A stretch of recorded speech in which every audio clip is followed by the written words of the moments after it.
Hey golf people, in today's video I'm going to talk about combo sets. You might also hear these referred to as blended golf sets. We're going to talk about the pros and cons of each. I'm actually going to take you through my bag in my own blended set that I've put together and show you why I made the decisions I've made for my game right now. And I'm going to take you into Edwinn Watts golf shop. We're going to look at some of the blended set options that are available for sale or that you could actually create for yourself. All right, so here's a little peek of what's in my bag currently, and I just did a what's in the bag recently, but I've made this change and so I want to take you through it.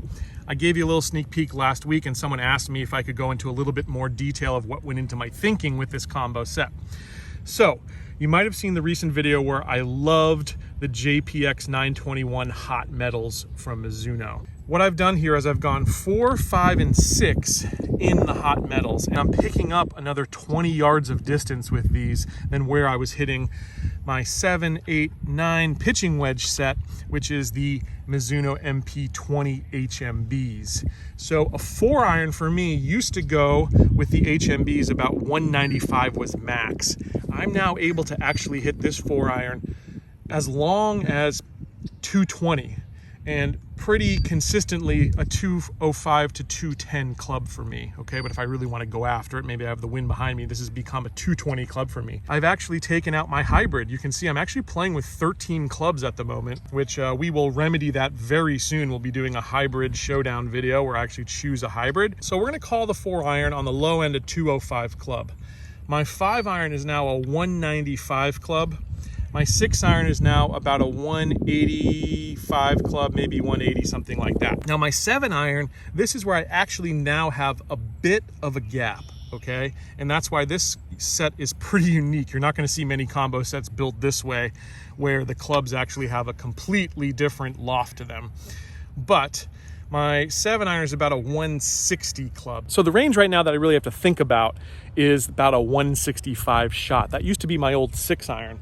But now that's exactly where the gap in my bag is. What I've been doing is just taking a little off the 6-iron, to be honest. I'm hitting in those 165 scenarios rather than trying to really crush the 7-iron and swing harder.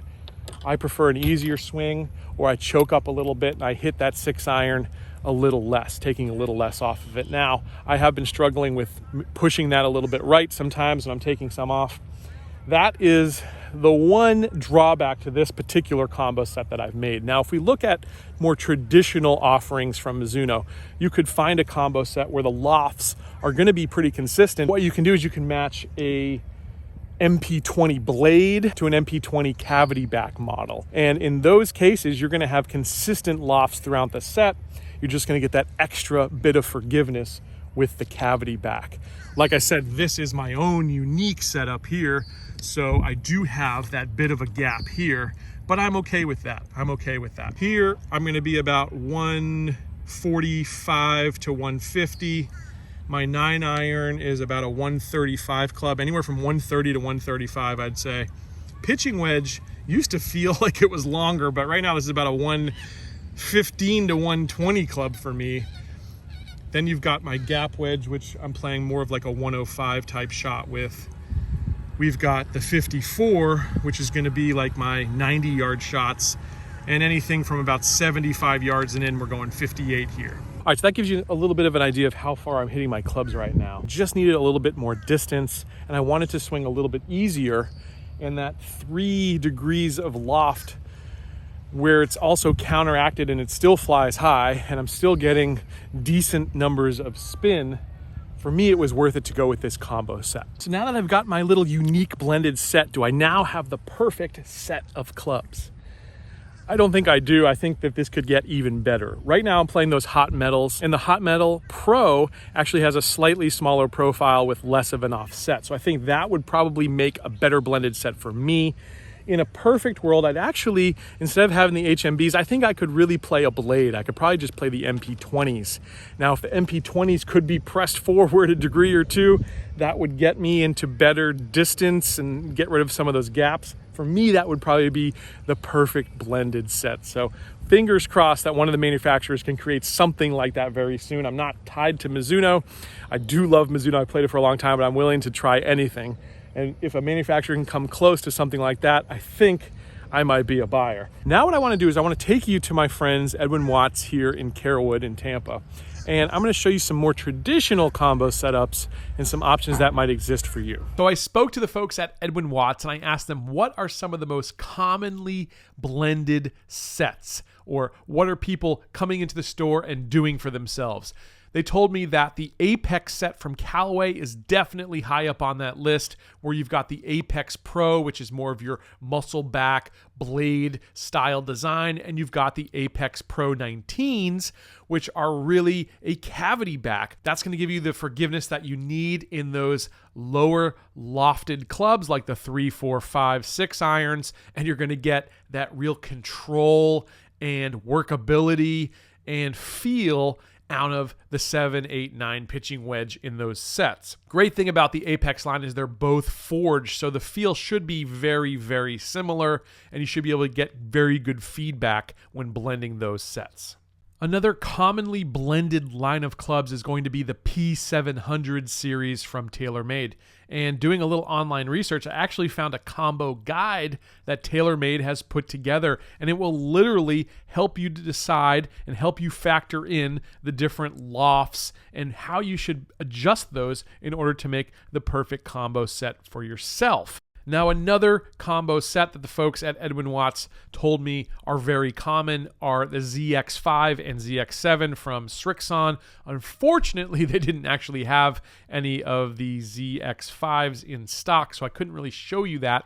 But you can actually see on the Srixon site that they sell this as a combo set. So you can actually buy it straight from them as a combo set. The ZX7 is going to give you some of that player's workability, whereas the ZX5 is going to give you just a bit more forgiveness. As I spoke about before, Mizuno makes it really simple in terms of the MP20 line, where you've got the MP20 with the cavity back, the HMB, which is my clubs, where you've got kind of a mix between a blade or a muscle black and a cavity, and then you've got the actual muscle back version in the MP20. Now, those make for very, very easy to blend sets, but that's all going to be on the player side because those lofts are not going to be some of those strengthened lofts that we see in other lines. One other option that I'd personally like to try myself is the Wilson Staff model, where you have the Wilson Staff model blades as well as the cavity back versions, and I think that would make for a very nice blended set as well. I have historically been more of a traditionalist.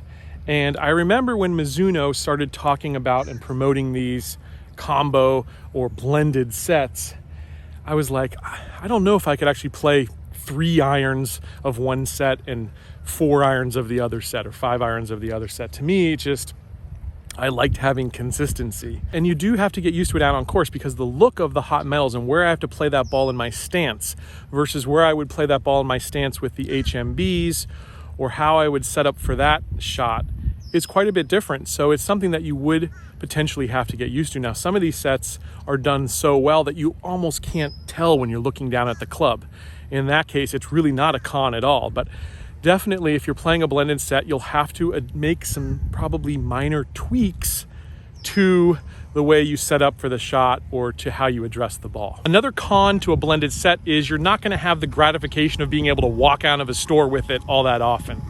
Most times you're going to have to order a blended set and have it delivered maybe a week or 2, or sometimes, like right now, a lot of golf club manufacturers are way behind because of the pandemic and production issues got screwed up, and now we're talking 4 to 6 weeks a lot of times. So you won't have the immediate satisfaction of being able to walk into a golf shop and being able to just come out with a brand new set of clubs. But I really do think that's about it for the cons. Now, if you've got another con that I haven't thought of, please leave me a comment down below and let me know what I'm missing. But for the most part, I think if you can get over the looks and you can live without that immediate gratification, I think you'll do just fine with a blended set. Now, I'd like to hear what would be your perfect blended set, so let me know down in the comments.